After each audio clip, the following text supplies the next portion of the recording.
I sold my soul on a Tuesday. The room was cold and dark. I stood in front of Silas. He was a bad man. He ran a crime business. My hands shook. I felt cold sweat on my back. My father died 2 months ago. He left a big gambling debt. The debt was very large. I could not pay it.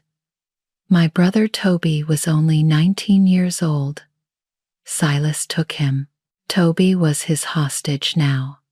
I did not know where Toby was. I was scared. I was very scared. I could lose my brother. My only brother. My only family. Silas smiled. His smile was not nice. He threw a file on the table. The file was thick and heavy.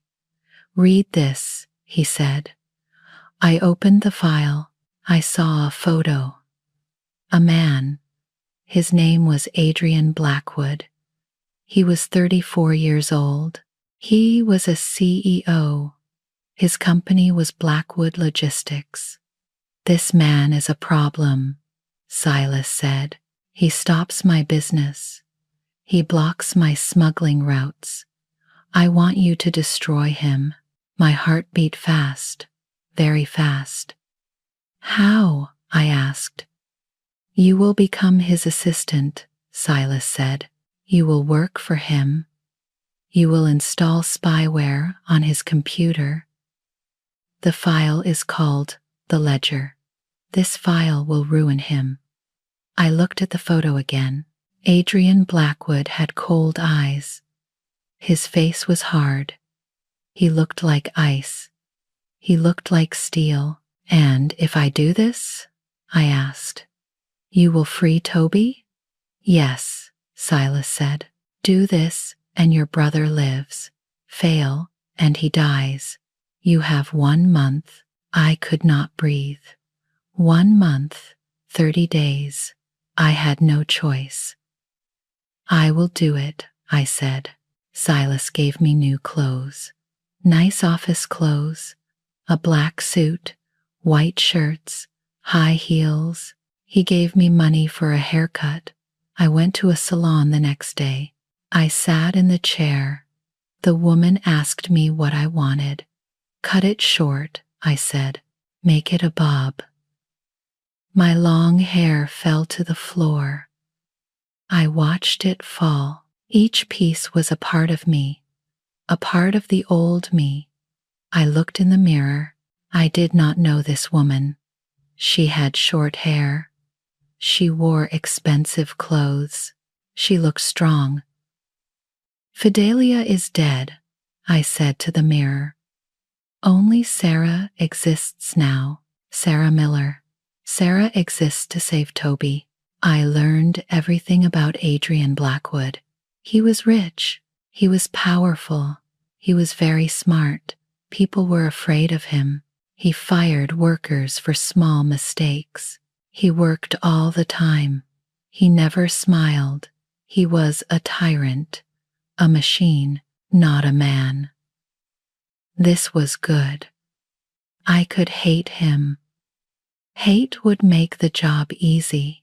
The interview was on Friday. I walked into his building. It was tall and clean.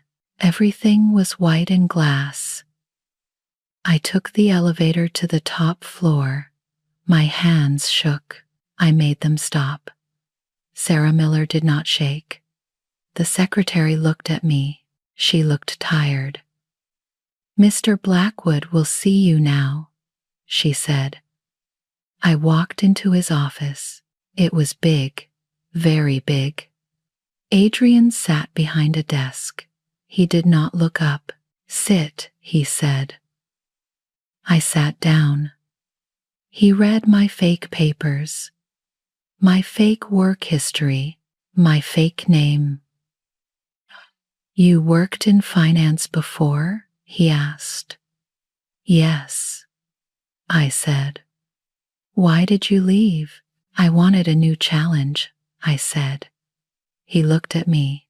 His eyes were cold, so cold, like ice in winter. "I fire people," he said. "I fire them for being late. I fire them for making mistakes. I fire them for being stupid. Do you understand?" "Yes," I said. "My last 3 assistants all quit," he said. "They said I was too difficult." "Are you difficult?" "No," I said. "I am good at my job." He pushed a paper across the desk. It was his schedule. It was chaos. Meetings were crossed out. Times were wrong. Notes were everywhere. "Fix this," he said. I worked fast. I moved meetings. I fixed the times. I made everything clear. I did it in 5 minutes. I pushed the paper back to him. He looked at it. He looked at me. Something changed in his eyes, just for a second. "You start Monday," he said. I stood up. I walked to the door.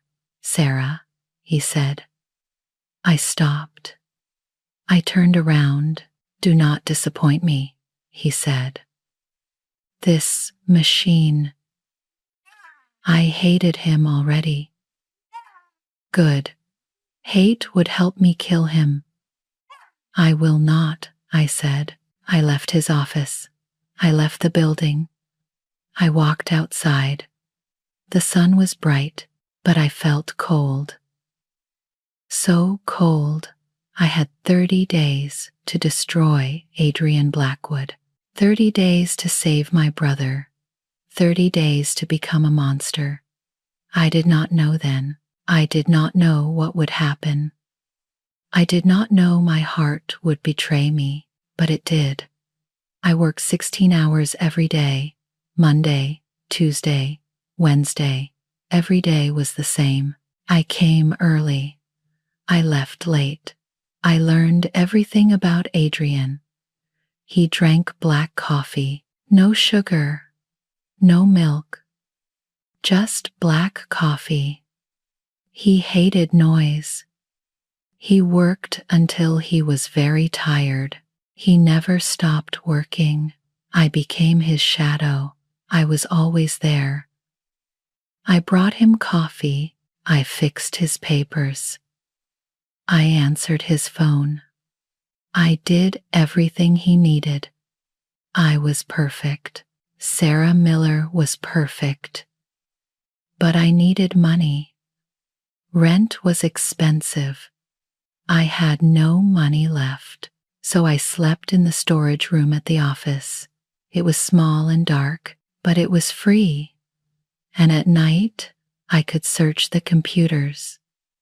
I needed to find the ledger. I needed to finish my mission. 3 weeks passed. I did not find the ledger, but I learned more about Adrian. He worked too much. He looked tired. Sometimes he forgot to eat. He was still cold. He was still hard. But I saw something else too. He was alone, very alone. One night, there was a big storm. Rain hit the windows. Thunder was loud. The lights went off and on, off and on. Everyone went home. Everyone but me. Everyone but Adrian. I was in the break room. I sat on the small sofa. I was so tired. My eyes closed. I could not help it. I fell asleep. I did not hear Adrian come out. I did not hear his footsteps, but I felt something warm, something soft, something covered me. I opened my eyes a little, just a little. Adrian stood next to me. He put his coat on me, his expensive coat, his black coat. He looked at me. His face was different. He did not look angry. He did not look cold. He looked tired. He looked sad. He walked away. He came back. He put something on the table. a cup, hot cocoa. Not coffee, hot cocoa. Then he left. He went back to his office. I did not move. I did not speak. I just watched him go. My heart felt strange, very strange. The next morning I woke up. The storm was over. The sun came through the windows. The coat was still on me. I picked it up. I smelled it. Cedarwood and rain. That was his smell. The coat was warm, so warm. I looked at the cup. The cocoa was cold now. But he made it for me. He gave me his coat. Monsters did not do this. Bad men did not do this. I felt confused, very confused. No. I shook my head. I could not think like this. Adrian was my target, my mission. I had to destroy him. I thought about Toby, my brother. Silas hurt him. Silas would kill him. I had to save Toby. I put the coat down. I threw the cocoa away. I went to the bathroom. I washed my face with cold water. Focus, I said to the mirror. Remember, Toby. Remember why you are here. Adrian had a meeting that morning, a big meeting. He would be gone for 2 hours. This was my chance, my best chance. I went to his office. I closed the door. I sat at his computer. My hands shook. I made them stop. I took out a small device, a keylogger. Silas gave it to me. It was very small. I put it in the computer. Now Silas could see everything. Everything Adrian typed, every password, every file. I finished. I stood up. I walked to the door. I looked back at his desk. I saw his coffee cup. Black coffee, no sugar. I saw his coat on the chair, the coat he put on me. My chest hurt. It hurt so much. I am sorry, I said, but no one heard me. I was doing a bad thing. A very bad thing, but I had no choice. Toby or Adrian, my brother or my mission. I chose Toby. I had to choose Toby. But something was wrong. Something changed. I felt it in my heart. The coat was warm. The cocoa was kind. And Adrian looked so tired, so alone, so sad. Maybe monsters were not always monsters. Maybe tyrants were not always tyrants. Maybe I was wrong about him. But it was too late. The keylogger was in his computer. Silas could see everything now. I walked out of the office. I felt sick, very sick. What did I do? What did I just do? 2 days later, Adrian called me into his office. Sarah, he said, I forgot a file. The file is at my home. In my safe, he wrote numbers on a paper. The code to his house. Go to my penthouse, he said. Get the file. It is very important. He trusted me. He gave me his home code. This was my chance. My best chance. I could search his house. I could find more secrets. Yes, sir, I said. I took the paper. His penthouse was on the top floor. I opened the door with the code. I walked inside. The house was not what I thought. It was not like other rich men's homes. No party rooms, no big TVs, no expensive games. It was quiet, very quiet. I saw medical equipment, machines, monitors, tubes. The smell of antiseptic filled the air, clean, chemical, like a hospital. I walked slowly. I was confused. Why did Adrian have all this? Then I heard a sound, a soft sound, a machine. It breathed in and out, in and out. I followed the sound. I went to a bedroom. The door was open. A woman sat in a wheelchair. She looked at me. She smiled. "Hello," she said. "You must be Sarah." I did not know what to say. "I am Clara," she said. "Adrian's sister, Clara." His sister. I did not know he had a sister. "Hello," I said. Clara was thin, very thin. Her legs were covered with a soft blanket.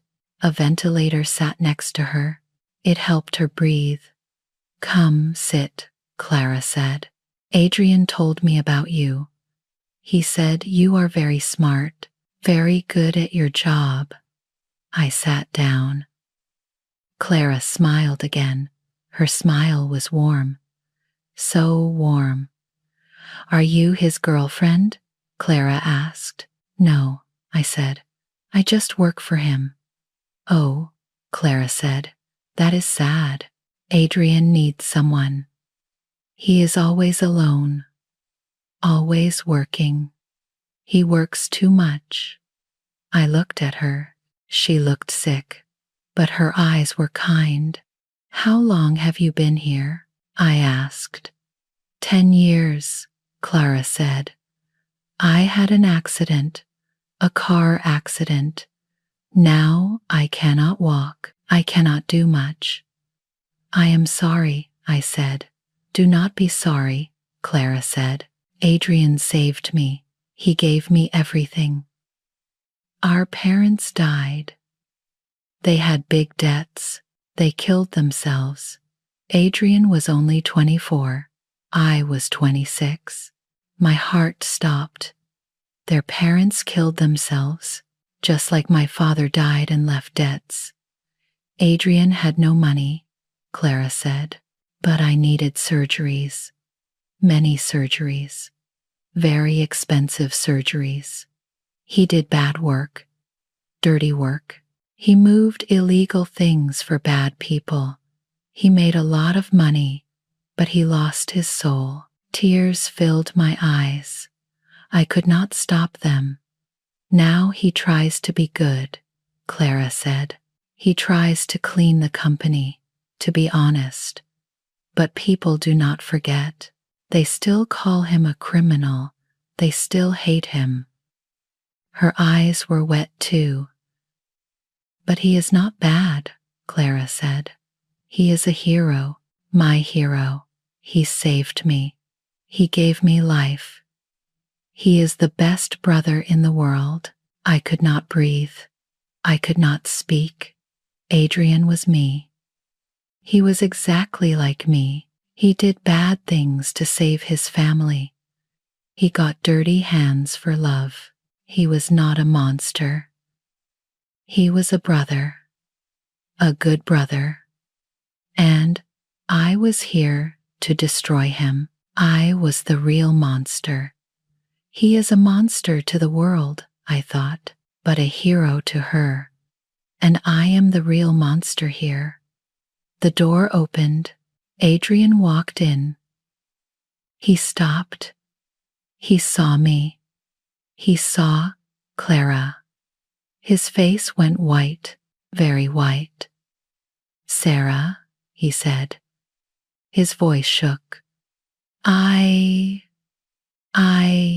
did not know you would meet her." He looked scared, so scared. He thought I would hate him now. He thought I would leave, but I did not hate him. I could not hate him. I stood up. Tears ran down my face. I could not stop them. I did not see a CEO. I did not see a tyrant. I did not see a cold machine. I saw someone who loved his sister. I saw someone who gave everything for family. I saw myself, my future, what I could be if I saved Toby. Clara told me everything, I said. My voice was soft, very soft. Adrian closed his eyes. He waited for me to say bad things, to call him a criminal, to leave. But I walked to him. I looked at his face. You are a good brother, I said. He opened his eyes. He looked at me. Surprise filled his face. You did what you had to do, I said. That is not bad. That is love. A tear fell from his eye. Just one tear. Clara laughed, a soft laugh. I told you, Clara said to Adrian. I told you she was special. Adrian looked at me, really looked at me, not as an assistant, not as Sarah Miller, as a woman, as a person, as someone who understood. Thank you, he said, but I did not deserve his thanks. I did not deserve anything because I was destroying him right now, every day. The keylogger sent everything to Silas. I was killing the man who saved his sister. I was killing a hero. What kind of monster does that? Me. I do that. That night my phone buzzed. A message from Silas. I opened it. A video. I pressed play. Toby, my brother, on the floor. A man hit him. Again, again. Toby screamed. I dropped the phone. My hands shook. I could not breathe. Another message came. Words. Cold words. 2 more days. Get the file or pick up your brother's body. 2 days. Only 2 days left. I looked at my phone. I looked at the office. Adrian was still here, working late. Like always. I had to choose. Toby or Adrian. My brother or this man. Blood or heart. The next day, we worked on the big project. The project to clean the company. To make everything honest.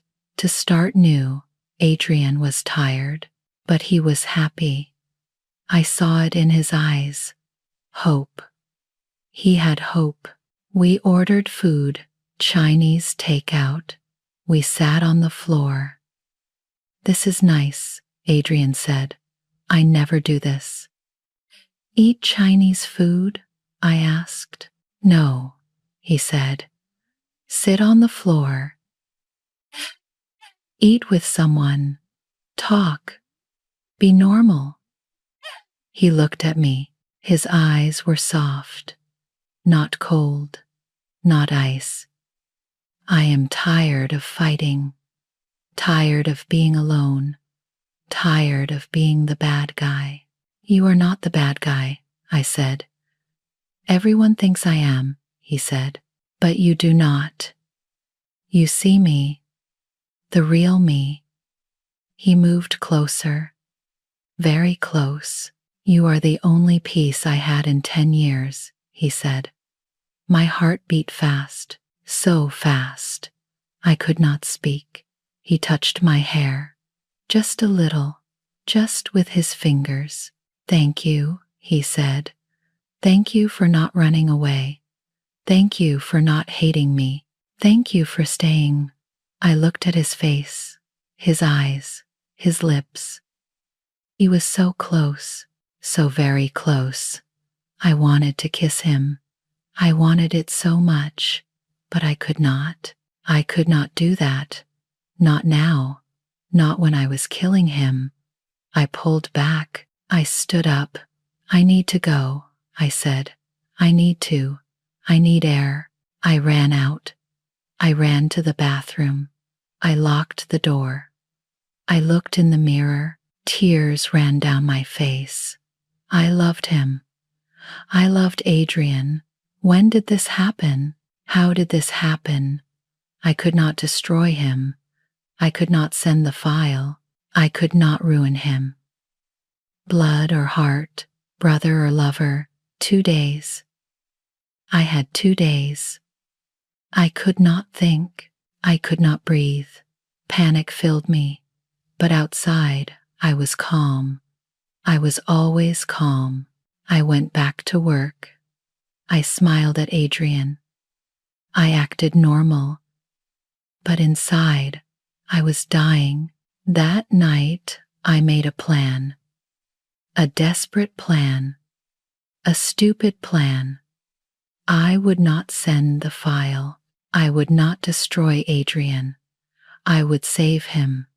But I needed money, a lot of money, to buy Toby back from Silas. The company had an emergency fund, cash. Maybe I could steal it. Maybe I could take it and run to Silas. Or maybe I could just go to Silas without money, without the file, just me. I could beg. I could offer myself, my life, for Toby's life. Silas would probably kill me, but Toby would live. Adrian would live. That was enough. That had to be enough. I loved them both. Toby was my blood, my family, my brother. Adrian was my heart, my soul, my love. I could not save both, so I would save them and lose myself. Tomorrow was the last day, the deadline day. Tomorrow I would go to Silas. Tomorrow I would die. But tonight I wanted one more night with Adrian, one more night of pretending, one more night before my heart stopped beating, the night before the launch. The last night, everyone went home. Adrian and I stayed. We worked late, very late. Adrian fell asleep on the sofa. He was so tired. He trusted me. He felt safe with me. I sat at his computer. I opened the file, the ledger. Everything was there. All his business data, old and new. One click. Just one click, I could send it to Silas. Adrian would lose everything. He would go to jail, maybe for years. But Toby would live. My brother would be free. My finger was on the mouse. On the send button, I looked at Adrian. He was asleep. He looked peaceful. He trusted me. He trusted me completely. My hand shook. It shook so much. I could not do it. I could not click.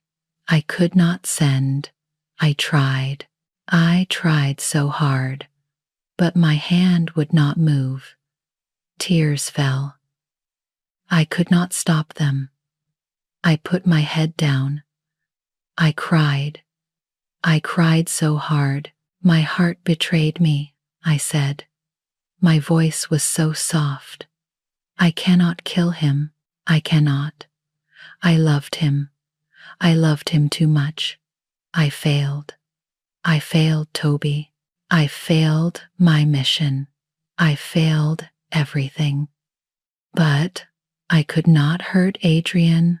I just could not. I stood up. I walked to the sofa. I looked at Adrian. I touched his shoulder, soft, gentle. Adrian, I said, wake up. He opened his eyes. He looked at me. He smiled. Sarah, he said, are you okay? No, I said. I am not okay. I need to tell you something, everything. He sat up. He looked worried. "What is wrong?" he asked. I sat next to him. I took a deep breath. "My name is not Sarah," I said. "My name is Fidelia." He looked confused. "I am not really your assistant," I said. "I was sent here, sent to destroy you." His face changed. The confusion went away. Fear came. "A man named Silas," I said. "He left a big debt. Silas took my brother. He holds him hostage." Adrian did not speak. He just listened. "Silas told me to work for you," I said, "to steal your files, to ruin you. Or he would kill my brother." Tears ran down my face. I could not stop them. "I put spyware on your computer," I said. "I searched your house. I planned to send your files tonight. Everything. All your data." I held out my hands, like a criminal, like someone waiting for handcuffs. "But I could not do it," I said. "I could not hurt you. I love you. I am so sorry. I am so sorry." I waited. I waited for him to yell, to hit me, to call the police. But he did not move. He just sat there, silent, so silent. The silence was terrible. It was worse than yelling. Then he stood up. He walked away. He picked up his phone. This was it. He would call the police. I would go to jail. I deserved it.